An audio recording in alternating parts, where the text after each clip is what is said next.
बोलिए। मेरे बीवी बच्चे जो है मेरे साथ नहीं देते, ना मेरे को साथ रखते हैं वो। क्यों? 20 साल हो गए हैं, वो अपने पास ही रखते हैं, वहीं रहते हैं दिल्ली। तो आपकी पत्नी आपके साथ नहीं रहती? नहीं रहती। कब से? ये इसको 20 साल हो गए। क्यों नहीं रहती? रहती नहीं है, बच्चे वहीं रहते हैं उसी के पास तीनों। चलिए। और मैं जाता हूँ, मेरे को भगा देते हैं वहाँ से, रखते नहीं है। 3 साल से? 20 साल हो गए। 20 साल? हाँ जी। तो आपने हाँ। कोई गलती की थी क्या? कोई गलती नहीं की, पंचायत भी हुई, कोर्ट केस भी हुआ, सारे आदमी भी गए लेने के लिए, वो आती नहीं है, ना तो आती है ना रखती है वो। कोई तो इलाज हो, या तो रखे या आए। अब आप अपने हृदय में भगवान का नाम रख लो और भगवान का ध्यान करो। अब पत्नी से मन हटा ही लो, जब 20 साल से हटी है। हाँ। तो अब भगवान को ही रखो ना, जब वो स्वीकार ही नहीं करती तो अब आप इसका कोई प्रॉब्लम हल नहीं हो सकता क्या? तो आप चाहते हैं कि आपकी पत्नी आपके संग संग मेरे रहे? को रख ले वो, या तो मेरे को रख ले, ऐसा उपाय बताओ। आप क्या करेंगे रह के? अब बच्चों के साथ रहूंगा, जिंदगी कट जाएगी बच्चों के साथ। अब जिंदगी तो कट ही गई। अभी तो जो बकाया है वो तो काटनी है। अब आपकी पत्नी को लाते तो हम उन्हें समझा देते हैं। वो तो नहीं आती ना। फिर अब वो कैसे समझें? आप लाएंगे तो समझा देंगे, पर आपको हम ये समझा रहे हैं कि अब अपना मन सबसे हटा लो, पत्नी से, पुत्रों से, और यथार्थ मनुष्य का शरीर जो मिला है वो भगवान को प्राप्त करने मिला है, सबसे हट जाएगा, इनमें लग जाएगा, बिहारी जी में कल्याण हो जाएगा। और यदि उन्हीं का चिंतन करते रहोगे तो भरत जी मृग का चिंतन करते करते मरे थे, तो मृग की योनि मिली थी। अगले जन्म में आप भी स्त्री बन जाओगे यदि स्त्री का चिंतन करोगे ज़्यादा तो। जी, माइक पास में लो, माइक पास में लो। गुरुजी में 2 सवाल है। बोलिए। एक तो छोटा सा, एक जल्दी जल्दी बोलिए। गुरुजी मेरा लड़का है। बैठो मेरी माँ, बैठो, बैठ जाओ, बैठो बैठो, छोड़ दो, बैठो बैठो। सुनो सुनो, बोलो, क्या हमें सुनाई पड़ रहा है? बोलो, वहीं से बोलो, बोलो क्या बात है आपकी?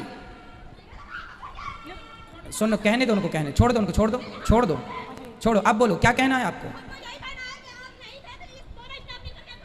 कोई बात नहीं, आपको कोई, अब आप ऐसी जिद करेंगे, बैठ जाएंगे तो शांति से बात हो जाएगी।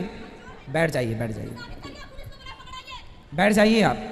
कोई बात, बेटा रहने दो ना, छोड़ दो, क्या पकड़ रहे हैं उनको, रहने दो, ठीक है।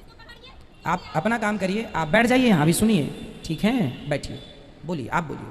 गुरुजी मेरा लड़का है। क्या? लड़का। थोड़ा माइक पास में लीजिए और बोलिए। तो उसका जन्म ना कार्तिक मास का है, कार्तिक। हाँ। तो कई पंडितों को दिखाया, वो बोल रहे कि भाई इसके ऊपर महामृत्युंजय का पाठ होना जरूरी है। जी। तो करवाना जरूरी है वो? क्या? महामृत्युंजय का पाठ। महामृत्युंजय का पाठ उम्र की वृद्धि के लिए लोग कराते हैं, आप भी करा सकते हैं, यदि आप चाहें तो करा सकते हैं। करना ही बताइए इसके ऊपर। बिल्कुल बिल्कुल। और गुरुजी एक सवाल ये है कि जो आप आरती करते हैं, हाँ, उसमें आप लास्ट में नारद गुणगान करें, उसके बाद क्या कहते हैं? नारद गुणगान करे, छेड़ें वीणा तान, मतलब वीणा, नारद जी वीणा लिए रहते हैं ना, तो वीणा में तान छेड़ते हुए वो श्रीमन नारायण का जाप करते हैं। छेड़ें वीणा तान, वीणा के स्वर से भगवान का चिंतन करते हैं और उनका संगीत में भगवान का चिंतन करते हैं। ये छेड़ा वीणा तान का तात्पर्य है, ठीक है। खुश रहिए, आगे ले जाइए। जय श्रीमान नारायण। जय श्रीमन नारायण। महाराज जी, हम लखनऊ से पहली बार आपके यहाँ आए हैं जो है जी, और 1 साल से जो है हम आपकी कथा सुन रहे थे जो है जी। 1 साल से कथा सुनते सुनते बिहारी जी ने अभी हमको 12 तारीख को यहाँ आने का आशीर्वाद प्राप्त हुआ, तो हम 12 तारीख को आए थे जी। और अपनी पत्नी का जो है आपकी प्रेरणा से हमने अपनी पत्नी का सालगिरह यहाँ 14 तारीख को, 14 जून को मनाया और अन्नदान क्षेत्र कराया जो है जी। और उसके बाद हम आपसे मिलना चाहते थे, मगर चूंकि आप बाहर चले गए थे, मुलाकात नहीं हो सकी। जी जी। तो फिर आप जब आए हैं तब मुलाकात हुई है, तो हमें आशीर्वाद दीजिए कि हम फिर हर 2-3 महीने पे आपके यहाँ आना चाहते हैं। बिल्कुल, आप आते रहें, स्वागत है आपका। ये हमारी पत्नी है, ये खुश रहिए। श्रीमान नारायण गुरु जी। जय श्रीमन जी, नारायण। हम आपसे 3 महीने पे आते रहे।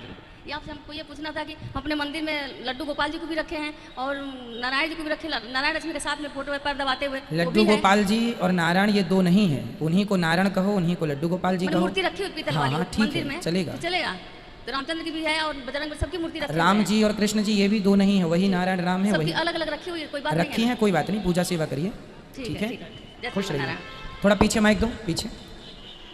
खुश रहिए। राधे राधे गुरु जी। जी राधे राधे। सर मैं प्रयागराज से हूँ। सर मेरा ये कहना था कि मैं जॉब तो करता हूँ, प्लस जो कमाता हूँ वो बचत नहीं होता है।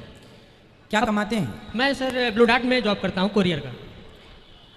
तो आप खर्चा ज़्यादा करते होंगे? सर मतलब महीने आने से, पेमेंट आने से पहले खर्च, जैसे पेमेंट आता है रुकता नहीं, वो चला जाता है। देखो ऐसा है, खर्चा करने के लिए ना, इसलिए हमने कई बार आपसे कहा है, हमेशा आपको एक डायरी और पेन अपने साथ रखना चाहिए। आपने कहाँ खर्चा किया, आपने यदि 10 रुपए का समोसा भी खाया है तो नोट करना चाहिए कि आज इस तारीख को हमने इतने रुपए खर्च किए। बाजार गए तो आने के बाद लिख लो कि आज हमने बाजार से 100 रुपए का सामान खरीदा, 500 रुपए का, और सामान क्या खरीदा। 1 महीने तक आप पहले लिस्ट बनाओ, रोज रोज का खर्चा देखो, फिर 1 महीने में एक नज़र मारो, उसमें ये देखो कि कहाँ फिजूल का खर्चा हमने किया है, उसको आप रोक लगा दो, सही तरीके से पैसे का सदुपयोग करो। जितनी इनकम है उतनी ही हमें खर्चा करना है, उससे कम, ताकि पैसा दो हमें बचाना भी है। इसलिए आपको ये पता होना चाहिए, आज लोग गलती यही करते हैं कि कमाते तो हैं पर उनके खर्चे कहाँ हो रहे हैं, उनको खुद को पता नहीं कि हम खर्चे कहाँ कर रहे हैं। इसलिए खर्चों का नॉलेज हो जाए, खर्चों का ज्ञान हो जाए कि हम यहाँ खर्चा कर रहे हैं तो अपने आप बचत होगी कि नहीं जी यहाँ तो व्यर्थ में पैसा जा रहा था, वो आप बचा लेंगे। तो एक बार ये करिएगा। रही बात आपके खर्चों की, तो वो ये उपाय है। दूसरा उपाय मैं ये बताता हूँ कि जब भी घर से काम के लिए जाया करो तो खाली हाथ ना जाया करो, थोड़ा सा गुड़ लेकर जाया करो और दक्षिण दिशा में, अपने घर की दक्षिण दिशा की तरफ, बाहर द्वार पर दक्षिण दिशा की तरफ फेंक दिया करो।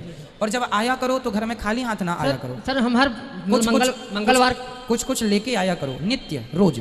जब आप खाली हाथ नहीं जाएंगे, खाली हाथ नहीं आएंगे, भरे हाथ जाएंगे, भरे हाथ आएंगे, तो अपने आप लक्ष्मी जी घर में सदा भरी रहेंगी, धन धान्य। गुरु जी, जब मैं हर शनिवार और मंगलवार को अपने यहाँ बंधवा मतलब प्रयागराज में दर्शन करके कभी जाता हूँ, ठीक है। और मेरे एक दोस्त का कहना था कि वो पूजा में उसका मन नहीं रहता, वो महाराष्ट्र में रहता है। उसने मुझसे बोला था जा रहे हो गुरु जी से कह देना कि मेरा पूजा में मन नहीं लगता। उनसे बोलना कथाएं सुने, पूजा में मन लगेगा। ठीक है, खुश रहिए।